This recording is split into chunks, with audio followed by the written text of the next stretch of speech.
Well, I've never seen rain like that. It was unreal. I don't know where that came from. The Met Office certainly didn't give us a warning about that one. Welcome to my channel on a very wet day. Now, this video is about Screed.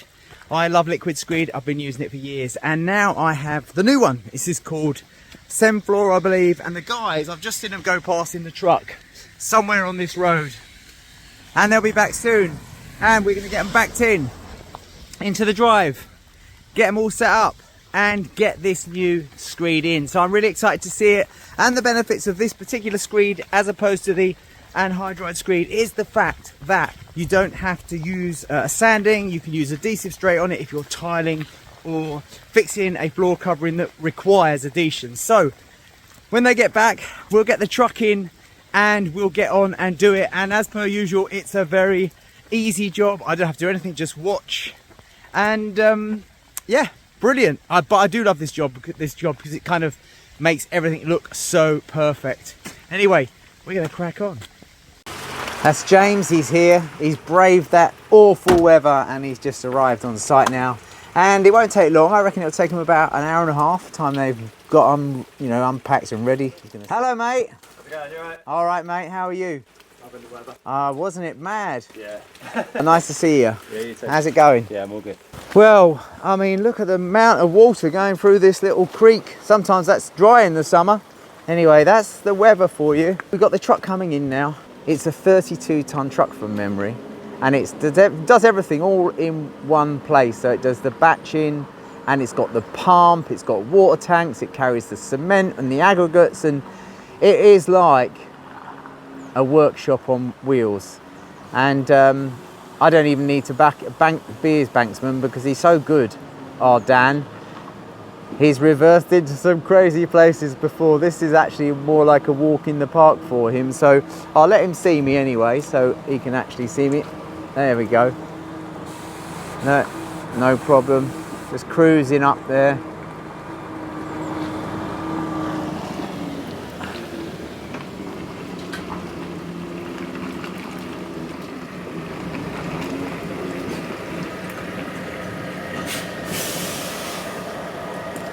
Anything? So on the back here, that's the actual hoses, and the pump, there's the hopper. So it's making the material, it's putting in the hopper, through the pipes, through the pump, through the pipes, and straight into site. Good old Dan. How was that weather for you, Dan? A little bit rough, isn't it, Robin? That was rough, man, wasn't it? Yeah. How you doing? All right, mate. Yeah, good to see you. Good to see you again. Yeah. Yeah, I mean, didn't it come down? Just a little bit. Yeah. Oh dear. Anyway, James is already in, setting up. Good stuff. So you'll probably get up here, set up. I'm going to go and see him, and a cup of tea on its way, by the way. Perfect. So while Dan sets the truck up, James has already unloaded all of his bits and pieces. And if you've seen the previous videos that we've covered, the Anhydrite Screed, same thing. He will go and set the levels out by using these metal devices here. They're like little tripods with a screw. And basically he'll go round, he'll set those out, as many as he can get in, which will help him establish depths and all the rest of it. And away we go.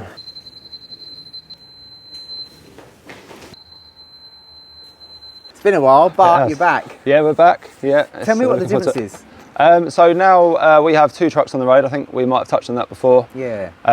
Both operating the Underfloor product, which is essentially a cement-based flow screed rather than a gypsum and hydrite based flow screed. Right. The advantages to that are that first of all, you don't need to sand it back, so you don't have a latence on top. Okay. That's a big advantage. Big advantage. So there's no extra cost. There's not another visit, you know, by the floor layer or by us. Yeah. So you can literally prime it and then, you know, bond to the top of it. Oh, that's good, isn't it? It is. So, and secondly, they dry quicker as well. So, okay. yeah, everyone wins. Yeah, basically. So it's kind of addressing all of the things that people say, like it takes ages to dry and this, and you can't stick to it, and you've got to sand it. But exactly to be honest with you, I mean, I still love having the Anhydrite because I don't know any difference. So this is the first time I've seen this. Sure. Yeah. And we're using it here. And I'm really sort of looking forward to it. Does it look the same in colour terms? It's well, no, the Anhydrite was more of an off-white. This is a cement colour, so where it has the cement. Oh, yeah, nice grey colour. Nice grey. Oh, that'd be all right then. So are we all ready? We are, yeah, just about done, I think. Yeah. And it looks like we've got a window of dry for a little while, so fingers crossed, eh? Let's go. Let's go. Heavy work, James, isn't it? Can be. Yeah, it can be. Every day of the week you're doing this? Every day of the week, 2 or 3 times a day. Oh my goodness me. Heavier when they're full though. Yeah, but basically, yeah. So everything, technique. That's it. So we're all set.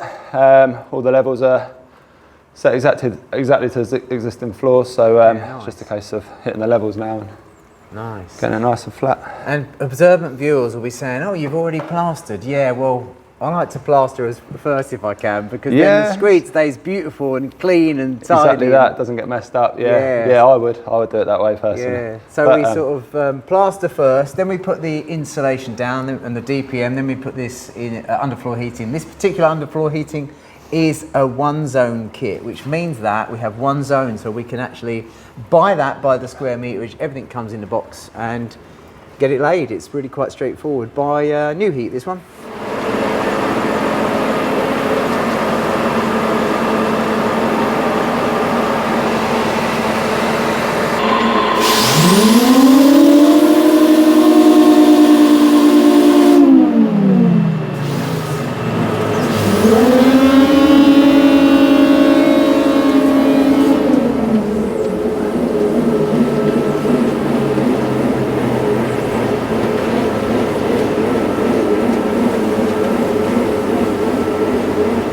What's it doing, James? At the moment it's just finishing that mix, so you'll see it drop out the bottom in a sec. So it's weighed everything in, it's mixing it round in this mixing compartment, and that'll drop into the pump any minute, any second. There we go. Oh, it does look like concrete. Yeah, it's a lot different to the other stuff. Oh yeah, but I bet you're right, it's hard to keep everything clean. Yes, yeah. So now it's batching the next bit and you'll keep doing until you fill up, yeah? Oh yeah, I like the colour of it though. It'll dry brighter, obviously. Yeah, it does, yeah. Right, let's go for it, boys. Nerve-wracking, James, isn't it? Not anymore. I always love watching it being done. I always just think this is one of those things. But personally, I don't know whether I could handle the stress of it. Having the responsibility for a massive lorry, all this gear. Yeah, and it's quite an important stage of the project as well, isn't it? Getting this right is. It is one of the most important. Yeah. So but no, I'm used to it now. Exactly. Yeah. So this is where you're just climbing the line, yeah? Yeah, that's right. So waiting the water for the ball. Not yet for the ball, but that's the water coming through just to wet the line. And then the screed follows behind. Wow, look at that. And it flows perfectly, just like the Anhydrite. It's just encapsulating the pipes. That's why we like using it, because you get 30% better performance out of your underfloor. Yeah, it's got a bit more slump to it, hasn't it? A little bit more slump. That's slightly on the drier side, but that's how we prefer to start anyway. Yeah, of course. As long as you're not going too wet with it. And you kind of like, you're running it in line with the pipes because you say it wants to flow better then. Yes, yeah, so it flows around every single underfloor heating pipe. You do have to push it around a little bit, but that's fine.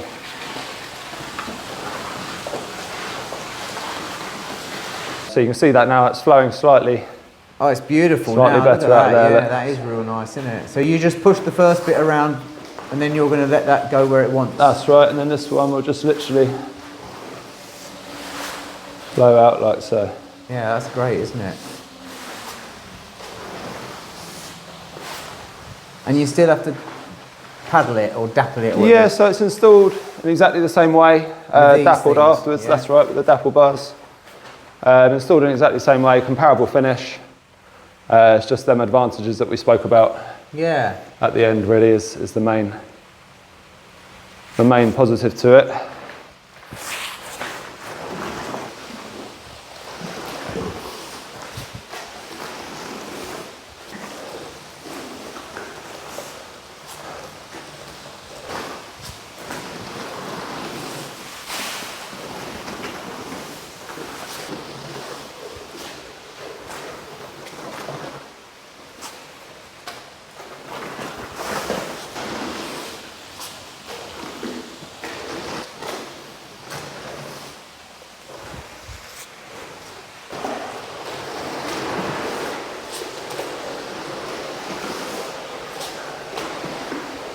Yeah, it's great, mate.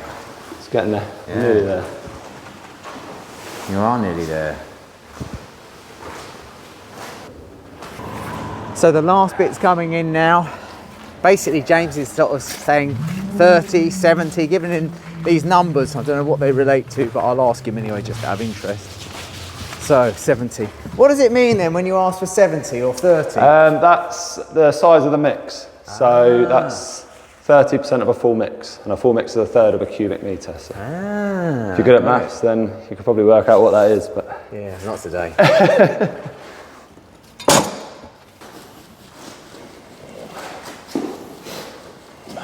Yeah, it does look like it really flows. It does, yeah. There's a good flow on it. It makes it easier to work. What a nice looking material.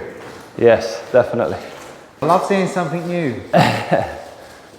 It always makes the room look so much bigger and like a room, I guess. Yeah. I wonder if they have this in America and places like that. I'd imagine they do. I mean, certainly in France and definitely Holland, because that's where the Bremmat truck is manufactured. So okay, yeah. So yeah, definitely in them areas, and Germany most likely. Definitely Germany. Yeah. Right, that's the first apple. That's the first apple, yeah. Let's make it look. And then what? And now so that's just to encourage it to find the corners. And then the second apple is just to make it look pretty.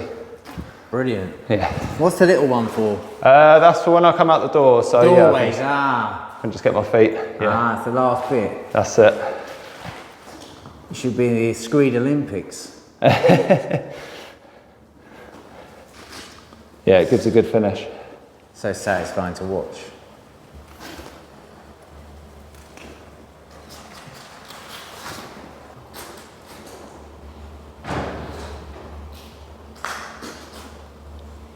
Such a perfectionist, James. I try to be. Yeah, I know. I can see that.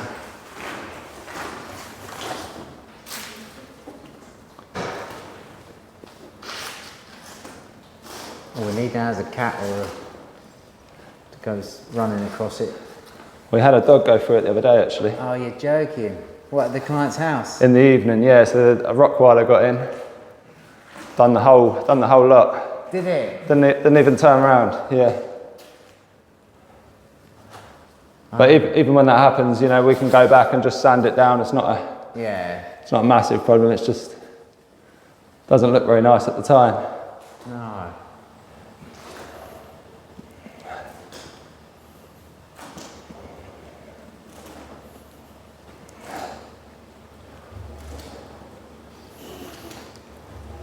When I started using liquid screeds, I don't know, 2 decades ago, 20 years ago, people used to say to me, "You're mad, what do you want to use that stuff for?" Now I don't know anyone who doesn't use it. No, it's very popular.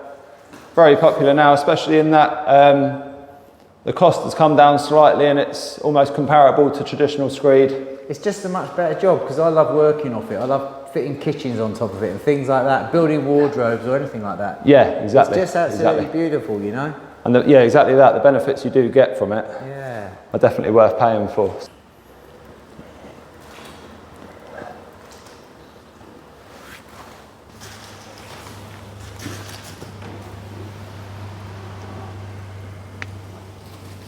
The final countdown. There we go.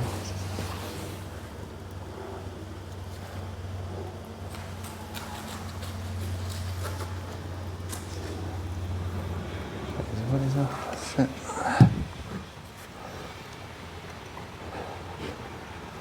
Perfect.